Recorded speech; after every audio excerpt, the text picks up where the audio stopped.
الحمدللہ، اللہ تعالیٰ کا لاکھ لاکھ شکر ہے کہ مالک الملک نے اپنی یاد کی توفیق اور موقع عطا فرمایا۔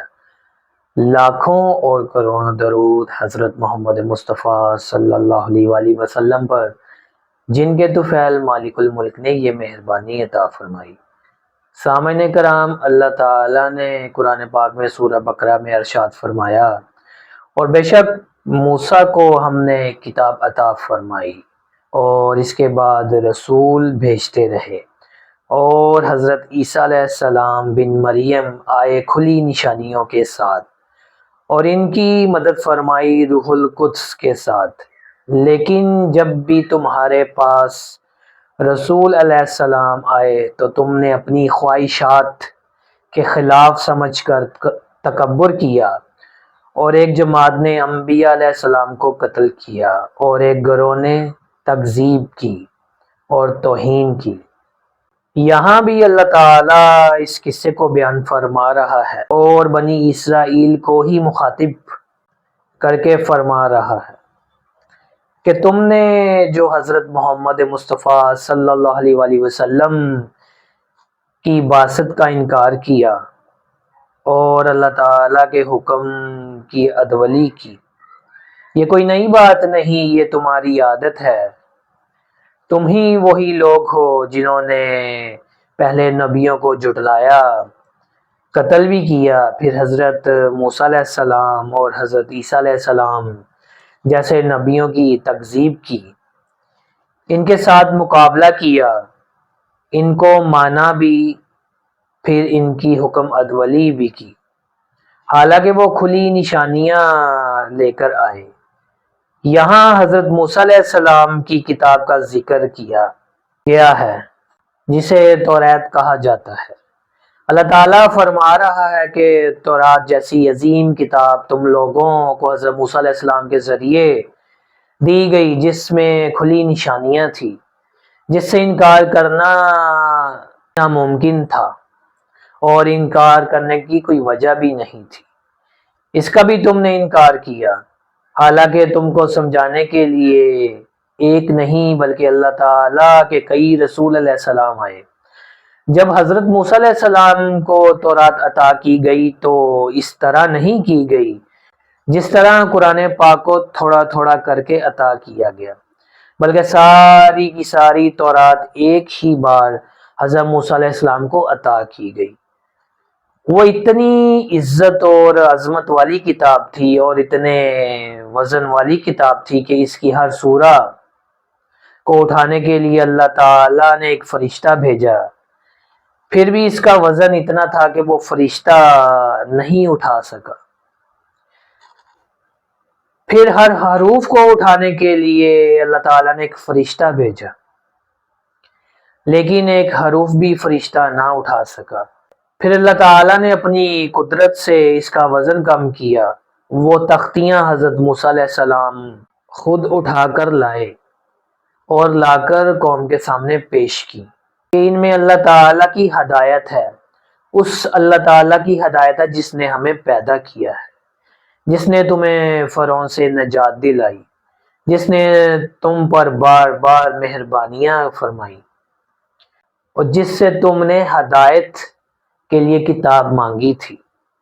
یہ وہی کتاب ہے اور تمہارے لیے ہدایت ہے، اب تم اس کو مان لو۔ تاریخ گواہ ہے کہ ان لوگوں نے اللہ تعالیٰ کی ہدایت کی نافرمانی کی۔ حضرت موسیٰ علیہ السلام کے بعد اللہ تعالیٰ اپنے رسول علیہ السلام بھیج کر تورات کی تبلیغ کا بندوبست فرماتا رہا کہ وہ اس پر عمل کرے۔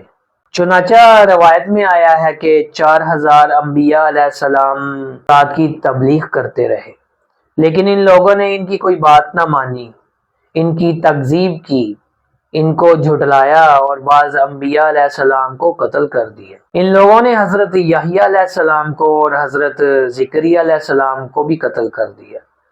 پھر حضرت عیسیٰ علیہ السلام انہی لوگوں کے لیے، بنی اسرائیل کے لیے اللہ تعالیٰ کی طرف سے مبارک بن کر آئے، ان کی بہتری اور اچھائی کے لیے آئے، اور ایسی کھلی نشانیاں لے کر آئے تاکہ یہ لوگ گمراہی سے بچ کر ہدایت کی طرف آ جائیں۔ عیسیٰ عبرانی لفظ ہے جس کا مطلب ہی مبارک ہے۔ حضرت عیسیٰ علیہ السلام مبارک لے کر آئے، ان کی بہتری لے کر آئے، تاکہ جو ظلم وہ پہلے کر چکے ہیں اس سے باز آ جائیں اور توبہ کر لیں۔ سب سے بڑا معجزہ حضرت عیسیٰ علیہ السلام لے کر آئے وہ خود حضرت عیسیٰ علیہ السلام کی پیدائش کا معجزہ تھا۔ حضرت عیسیٰ علیہ السلام بغیر والد کے پیدا ہوئے، اور جس ماں سے پیدا ہوئے وہ پاک باطن اور اللہ تعالیٰ کے نام پر وقف ہوئی تھی۔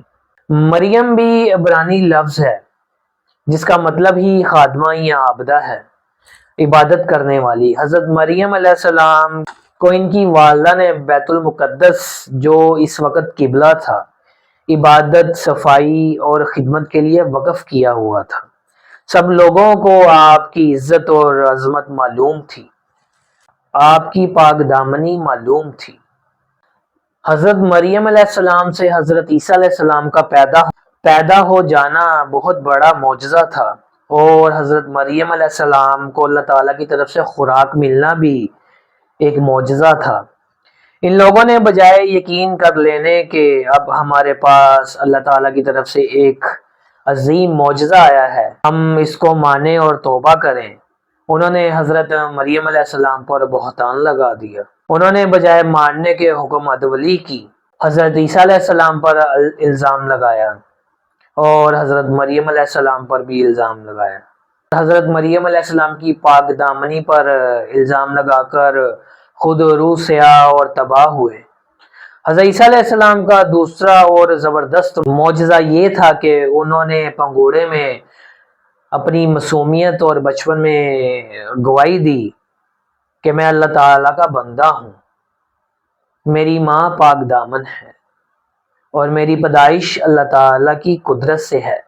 لیکن بنی اسرائیل اس قدر باطن تھے اور ان پر نفسانی خواہشات اتنی غالب تھی کہ وہ پھر بھی اس بات کو نہ مانے۔ سامعین کرام، حضرت عیسیٰ علیہ السلام جب جوان ہوئے تو ان لوگوں میں آئے اور کہا میں تمہاری ہدایت کے لیے اللہ تعالیٰ کی کھلی نشانیاں لے کر آیا ہوں، معجزات لے کر آیا ہوں، تم کیوں نہیں مانتے؟ دیکھو میں تمہارے سامنے اللہ تعالیٰ کی وہ نشانیاں پیش کرتا ہوں جن کو تم دیکھ کر یقین کرو گے۔ میں خود نہیں آیا بلکہ اللہ تعالیٰ نے بھیجا ہے۔ اللہ تعالیٰ نے مجھے ایسی طاقت عطا فرمائی ہے، میں تمہارے سامنے مٹی کا پرندہ بناتا ہوں اور اس کو میں پھونک ماروں گا تو یہ زندہ ہو کر اڑ جائے گا جیسے دوسرے پرندے اڑتے ہیں۔ پھر فرمایا کہ جو اندھا ہے، جو لا علاج ہے، اس کو میرے سامنے لے آؤ، اسے میں پھونک ماروں گا اور وہ بالکل بینا ہو جائے گا، اس کی آنکھیں ٹھیک ہو جائیں گی اور وہ درست ہو جائے گا۔ فرمایا میرے سامنے مختلف بیماریوں والے لوگ لے آؤ، میں ان کو پھونک ماروں گا اور وہ ٹھیک ہو جائیں گے۔ چنانچہ آزمائش کے لیے آپ کے سامنے لوگ لائے گئے اور پھر آپ نے پھونک مار کر انہیں صحیح کر دیا۔ اسی طرح حضرت عیسیٰ علیہ السلام نے فرمایا کہ میں اللہ تعالیٰ کے حکم سے مردوں کو زندہ کر سکتا ہوں۔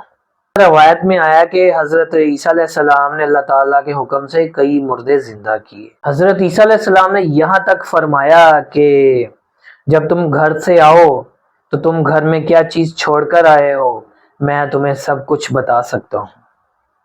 یہ ساری نشانیاں ان لوگوں کے سامنے پیش کی، لیکن ان سب نے پھر جھٹلا دیا۔ اللہ تعالیٰ یہاں بیان فرما رہا ہے کہ انہوں نے اتنی زبردست نشانیاں جو روزے روشن کی طرح واضح تھی کیوں جھٹلائی اور کیوں اس طرح کے ظلم کے مرتکب ہوئے؟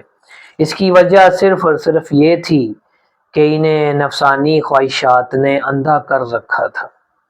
اللہ تعالیٰ فرما رہا ہے کہ بنی اسرائیل نے انبیاء علیہ السلام کو اس لیے جھٹلایا اور انہیں اس لیے قتل کیا کہ ان پر نفسانی خواہشات غالب تھی۔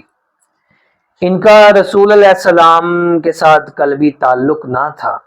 اللہ تعالیٰ کے ڈر اور خوف سے اللہ تعالیٰ کو مان لیتے تھے، اللہ تعالیٰ کے حکم کو مان لیتے تھے، لیکن رسول علیہ السلام کے ساتھ ان کا قلبی تعلق نہ تھا۔ شیطان اور نفس کی وجہ سے ان کے دل صاف نہ تھے بلکہ سیاہ تھے، اسی سیاہی کی وجہ سے ان کو سمجھ نہیں آتی تھی۔ لیکن نبی پاک صلی اللہ علیہ وسلم کے صحابہ کرام رضی اللہ عنہم میں یہ موذی مرض بالکل نہیں تھا۔ ان میں سے کوئی شخص ایسا نہیں تھا کہ جس پر نفسانی خواہشات غالب ہوں۔ سامعین کرام، آپ دیکھ لیں کہ دو قومیں، ایک رسول اللہ صلی اللہ علیہ وسلم کے غلام ہیں اور ایک حضرت عیسیٰ علیہ السلام اور حضرت موسیٰ علیہ السلام کی امتوں کے افراد ہیں۔ اللہ تعالیٰ ان دونوں کے حالات اس لیے بیان فرما رہا ہے کہ لوگوں سمجھ لو کہ ان میں کیا فرق تھا، فرق کی وجہ کیا تھی۔ وہ لوگ صرف اللہ تعالیٰ کے ڈر سے اللہ تعالیٰ کے حکم مانتے تھے، ایمان لاتے تھے اور عبادت کرتے تھے، لیکن اللہ تعالیٰ کے رسول علیہ السلام کے ساتھ ان کا قلبی تعلق نہ تھا۔ نبی پاک صلی اللہ علیہ وسلم کے غلام، انہیں نسبت رسولی صلی اللہ علیہ وسلم حاصل تھی۔ ان کا سارا دین ہی نبی پاک صلی اللہ علیہ وسلم کی غلامی تھا۔ رسول پاک صلی اللہ علیہ وسلم کے سینے کے اندر جو انوار و تجلیات تھے، وہ نسبت رسولی صلی اللہ علیہ وسلم کے ذریعے ان کے اندر متجلی ہوتے تھے۔ انہیں اللہ تعالیٰ اور رسول صلی اللہ علیہ وسلم کی محبت ہر چیز سے افضل تھی۔ اس لیے آج بھی جو شخص یہ چاہتا ہے کہ وہ اپنی زندگی سرخرو اور سرفراز گزارے، دنیا اور آخرت میں تمام غموں سے نجات حاصل کرے، اس کے سامنے نہ کوئی ڈر نہ کوئی غم ہو، تو اسے نسبت رسولی صلی اللہ علیہ وسلم حاصل کرنی چاہیے۔ اللہ تعالی ہمیں ان باتوں کو سمجھنے اور ان پر عمل کرنے کی توفیق عطا فرمائے۔